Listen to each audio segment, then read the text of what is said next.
Pueblo dominicano, en relación con la reciente operación militar de los Estados Unidos en Venezuela, acontecimiento que aún continúa en proceso de evolución y desarrollo, debemos decir que, a través de nuestro partido, la Fuerza del Pueblo, sustentamos la necesidad de evitar cualquier derramamiento de sangre que afecte al pueblo venezolano. Por consiguiente, aspiramos a que por medio del diálogo y la búsqueda de consenso se pueda arribar a una paz duradera que garantice la convivencia civilizada entre sus ciudadanos, premisa fundamental para el progreso y el bienestar. Estamos conscientes de que el hecho más reciente que ha contribuido al desenlace actual de la crisis venezolana ha sido el cuestionamiento a la legitimidad de las elecciones presidenciales del 28 de julio del 2024, en las que participé como observador electoral. En esa calidad, en la que actuamos con total imparcialidad y neutralidad, consideramos que no se podía proclamar el triunfo del candidato del oficialismo debido a que no se habían presentado las actas de escrutinio. A esa decisión arribamos luego de diversas consultas con los miembros del panel de expertos electorales de las Naciones Unidas, con representantes del Centro Carter y con el ex canciller de Brasil y asesor del presidente Lula Silva para asuntos internacionales, Celso Amorim. Al ocurrir el proceso electoral en esos términos, recomendamos en nuestras declaraciones finales, citamos, poner en el centro de la consideración nacional un genuino y productivo diálogo político interno entre los propios venezolanos, termina la cita. A eso agregamos, citamos, esta propuesta busca ofrecer un camino hacia la paz, la reconciliación y la estabilidad política en Venezuela y esperamos que pueda ser aceptada y apoyada como una iniciativa pragmática y eficaz para evitar nuevas confrontaciones que impidan el desarrollo económico y social de la sociedad venezolana, termina la cita. Podemos decir con toda modestia que fuimos de los primeros en diagnosticar la crisis de legitimidad que había surgido como resultado del proceso electoral y haber ofrecido un camino de diálogo, de paz y concordia para su solución. Tenemos la convicción de que de haberse aceptado esas recomendaciones que fueron también asumidas por otros observadores electorales, no se habría llegado a las circunstancias actuales. Esto lo aclaramos porque mientras desde nuestras filas gubernamentales se acentúa una supuesta defensa de la democracia, sin hacer referencia a principios y valores relacionados con la soberanía, la integridad territorial y la libre determinación de los pueblos, nosotros la hemos asumido con responsabilidad y entereza desde la génesis misma del conflicto. Hemos sido y seguimos siendo partidarios de la democracia en la República Dominicana y más allá de nuestras fronteras. En el plano nacional, hemos gobernado democráticamente durante 3 periodos de gobierno y nunca, a pesar de las presiones, hemos intentado modificar la Constitución para permanecer en el poder. En lugar de tomar partido frente a las controversias regionales, la República Dominicana ha perdido, durante la actual gestión de gobierno, la oportunidad de convertirse en un foro de resolución de conflictos o en la capital de la paz en América Latina, como se proclamó al término de la Cumbre de Río celebrada en nuestro país en el 2008 al solucionarse la crisis diplomática entre Colombia, Ecuador y Venezuela. Somos del criterio de que toda controversia entre estados debe resolverse en el marco de la Carta de las Naciones Unidas, de la ONU, y en el ámbito regional por la de la Organización de los Estados Americanos, OEA. Nunca estará de más recordar las hermosas palabras que constituyen el preámbulo de los principios acordados en San Francisco, California, en el 1945, al término de la Segunda Guerra Mundial, las cuales dicen así, citamos, nosotros, los pueblos de las Naciones Unidas, resueltos a preservar a las generaciones venideras del flagelo de la guerra, que 2 veces durante nuestra vida ha infligido a la humanidad sufrimientos indecibles, reafirmamos la fe en los derechos fundamentales del hombre, en la dignidad y el valor de la persona humana, para la cual se requiere practicar la tolerancia y a convivir en paz como buenos vecinos, termina la cita. Por tales motivos, en la Fuerza del Pueblo compartimos lo estipulado en el artículo 2 de las normas de Naciones Unidas, de la necesidad de que sus Estados miembros diriman sus controversias internacionales por medios pacíficos, de tal manera que no se pongan en peligro ni la paz, ni la seguridad internacional, ni la justicia. Asimismo, de abstenerse en sus relaciones internacionales de recurrir a la amenaza o al uso de la fuerza contra la integridad territorial o la independencia política de cualquier Estado, o en cualquier otra forma incompatible con los propósitos de las Naciones Unidas. En términos similares, apunta la Carta de la OEA, cuando en su artículo 3 establece, citamos, el orden internacional está esencialmente constituido por el respeto a la personalidad, la soberanía e independencia de los Estados y por el fiel cumplimiento de las obligaciones emanadas de los tratados y de otras fuentes del derecho internacional, termina la cita. Desde los tiempos coloniales, las luchas de las grandes potencias, en aquella época entre Inglaterra, Francia, Holanda y España, terminaban reflejándose en el destino de los pueblos del Caribe. Esa fue una de las grandes contribuciones a la interpretación de la historia de nuestros pueblos del maestro Juan Bosch en su libro El Caribe, Frontera Imperial.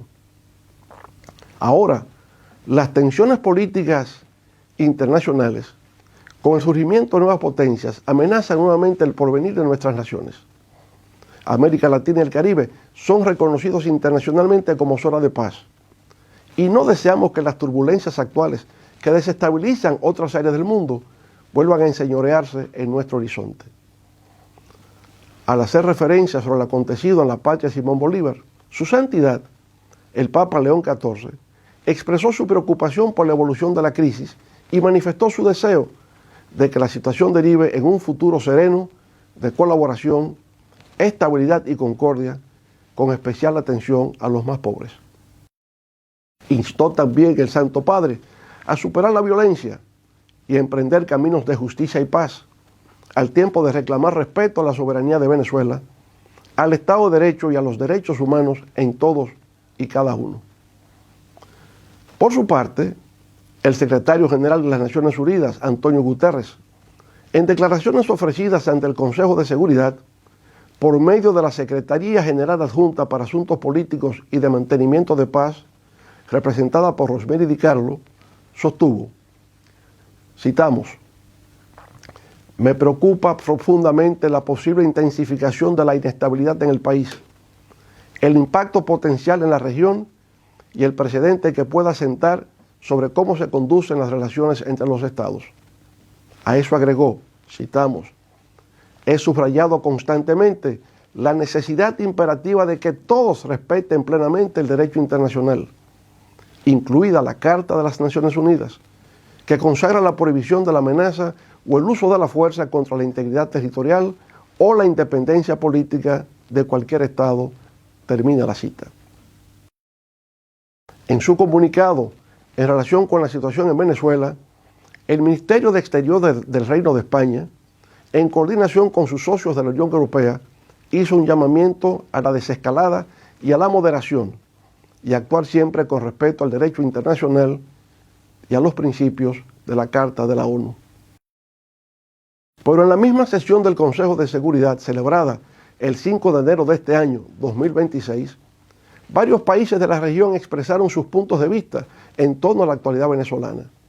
Brasil, por ejemplo, rechazó categóricamente la intervención armada en Venezuela,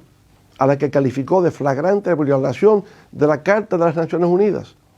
advirtiendo que los bombardeos y la captura de su presidente traspasan una línea inaceptable. México, por su lado,